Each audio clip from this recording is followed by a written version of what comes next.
Сейчас 21 мая 2021 года, 4 утра. И я только что слез с поезда Москва-Мурманск на станции с романтическим, поэтическим и даже очень теплым названием Африканда. Однако африканского солнца здесь даже и не предвидится. Именно здесь начинается мое грандиозное путешествие по русскому северу. Это Кольский полуостров и Карелия. В общей сложности я планирую пройти больше десятка рек и озер и весь южный берег Белого моря.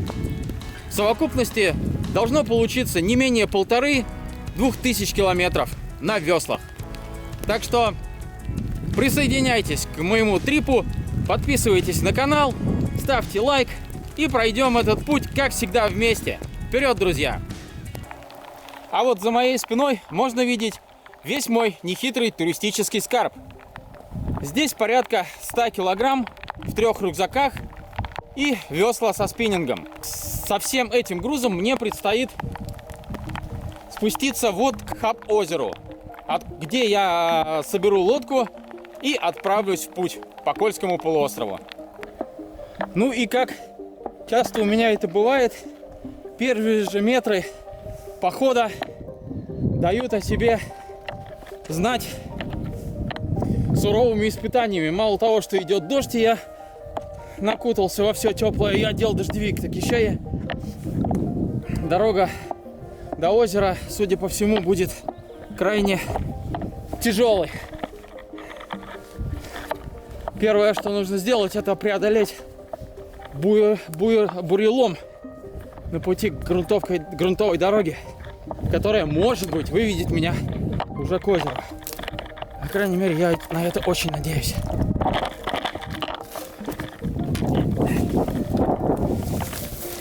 Капец. Вот почему всегда так? Почему не может просто светить солнышко? Почему обязательно лишение?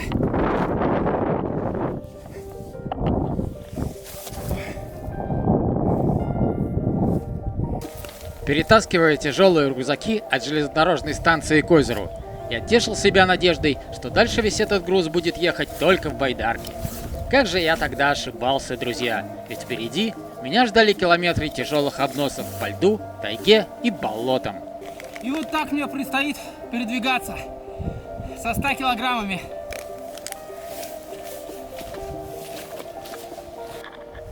Жесть продолжается. У самой воды тут вообще какой-то апокалипсис из разрушенных домов, амбаров, чего тут только не накидано. Бочки, бензобаки, армейские ящики из-под вооружения какого-то. Поэтому всему, приходится пробираться. Еще и по колено в воде.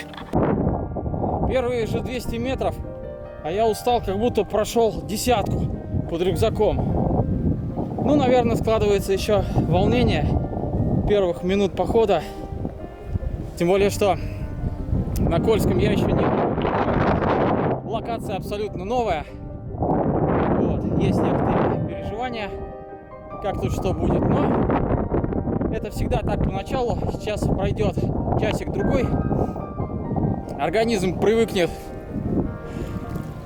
к той среде обитания, в которой его поместили, мобилизуется и настроится на тяжелую и плодотворную работу. Так что я не унываю. Вперед! Собираю лодку и выдвигаюсь в путь.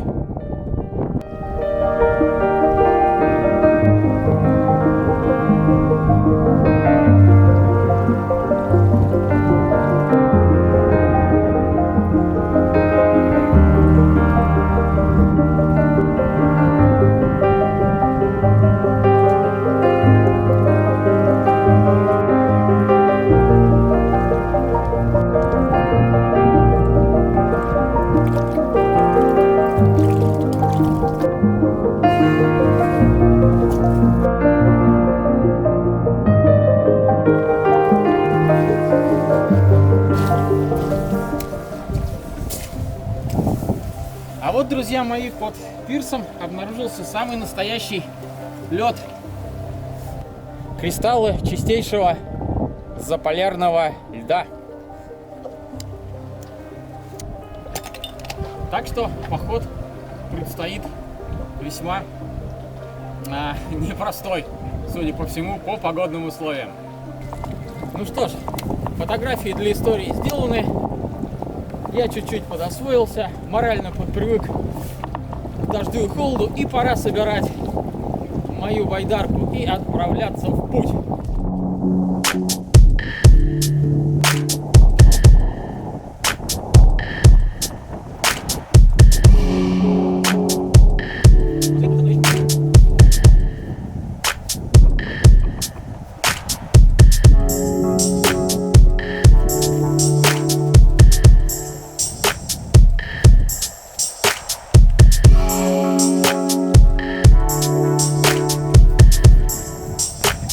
Холодно, однако. Дождик меня промочил, и я подмерзаю. Когда двигаешься, еще ничего, а вот когда встаешь, начинаешь реально замерзать. Поэтому надо все делать пошустрее. Хотя в байдарке на воде будет, конечно, гораздо холоднее.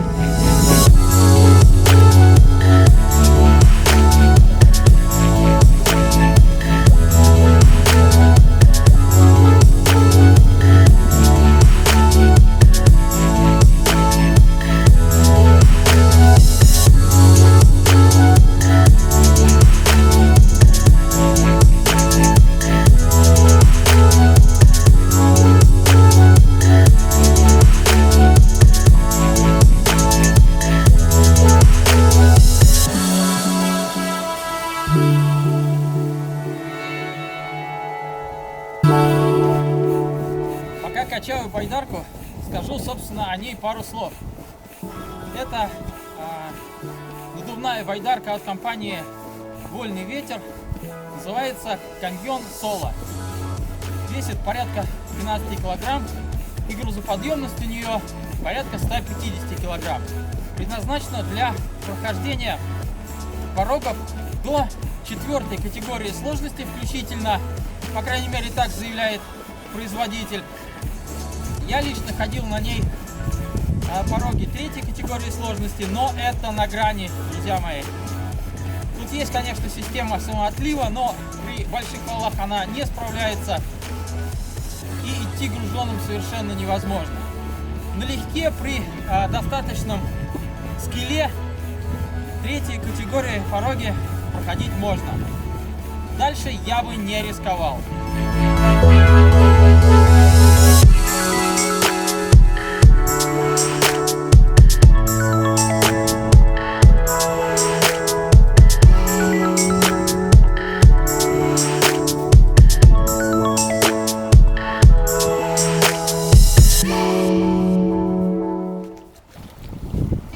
Так, ну что ж, мой корабль собран, и пора отправляться в путь. Погнали!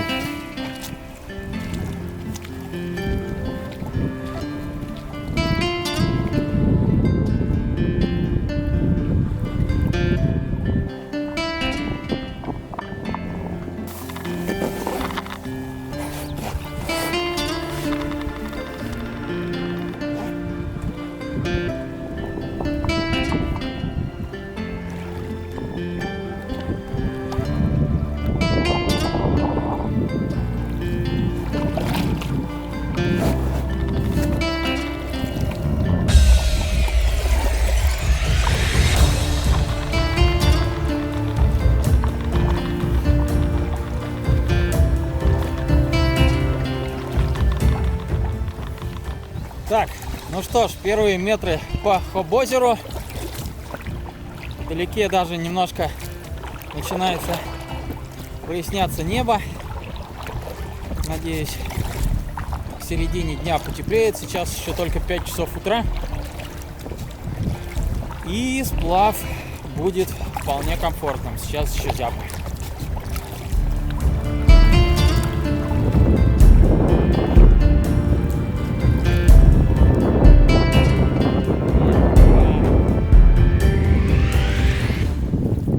Давно я, находясь за границей, мечтал оказаться в своей любимой Карелии.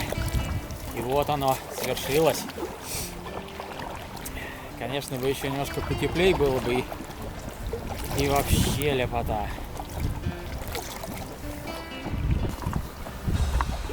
Вдоль всего берега располагаются небольшие гаражики с рельсами и пирсами, входящими в море. Это гаражи для хранения лодок у местных жителей.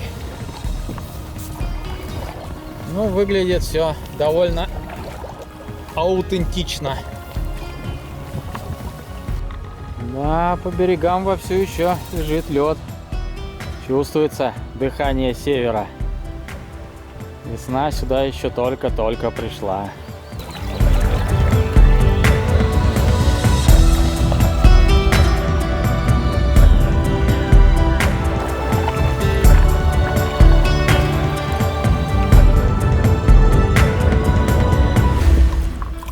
Сейчас мой курс пролегает в аккурат на центр Кольского полуострова к апатитам, возле которых располагаются, я думаю, всем вам известные Хибины, Сейдозеро и Лавозевские тундры. Но, собственно, до самих гор я не дойду и сверну вправо в речку Большую. Пойду по ней сначала вдоль Кольского на восток, а потом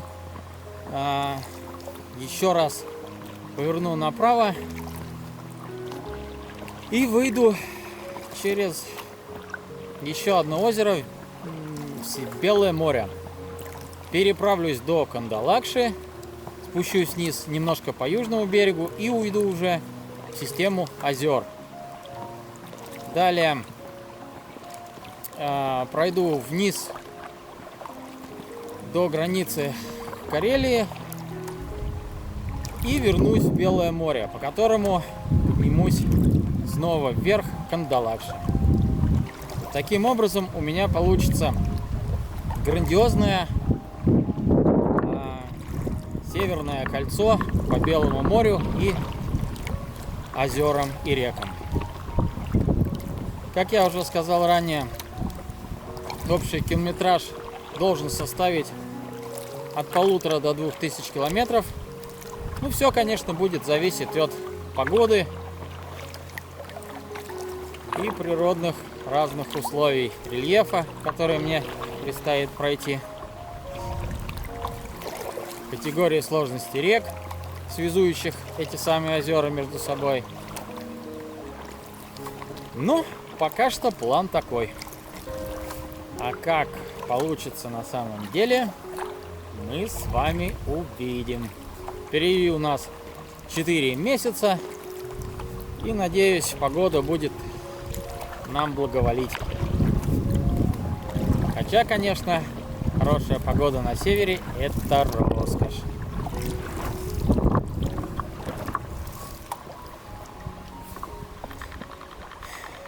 Эх, кайф! Кайф! Какая тишина, какой простор. Еще бы светило солнышко, и было бы вообще изумительно. Но и так хорошо. А на воде-то целые ледовые поля. Смотрите.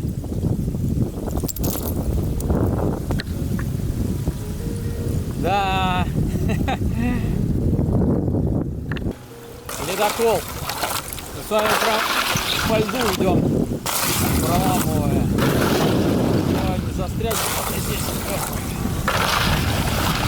Чутка я поторопился, похоже, с выходом на воду. И дыхание Северного Ледовитого океана, вот оно, совсем рядом.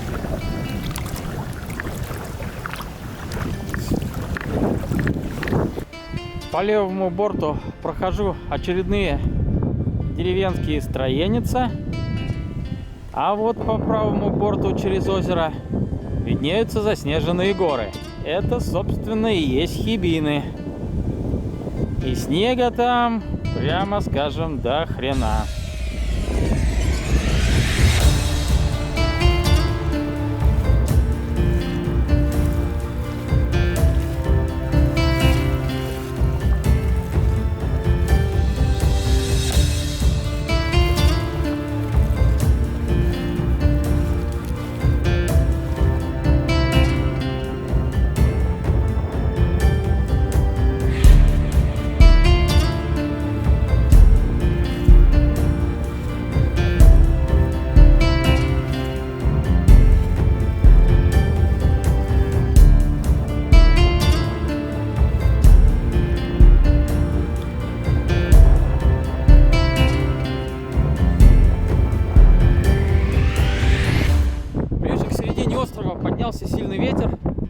который разогнал приличную волну, и меня стало прибивать к левому берегу, который сплошь усеян ледовой крошкой.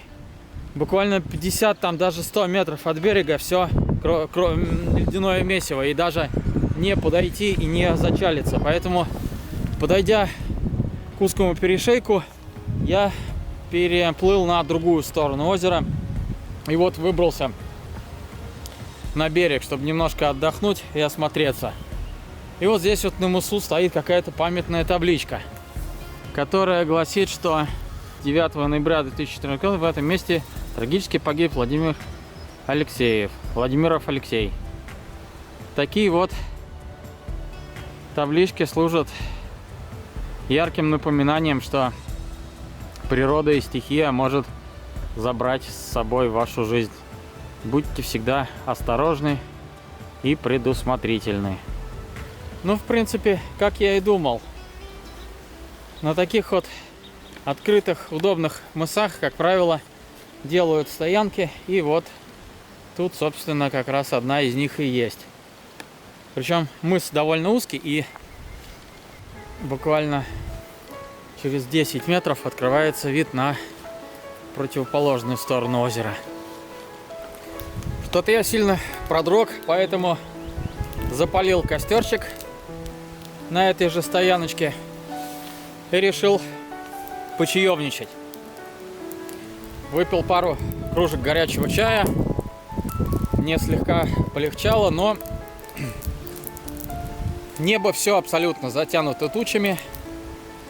И вот весь я в сомнительных чувствах. Идти ли дальше сейчас, либо все-таки остановиться здесь. Костровые здесь очень хорошие. По берегу очень много топляка. То есть с дровами проблем вообще нет. Завтра обещают вроде более-менее солнечный день, но плюс 5 всего. Сейчас плюс 7. Так что вроде будет ясно, но холоднее. Поэтому непонятно.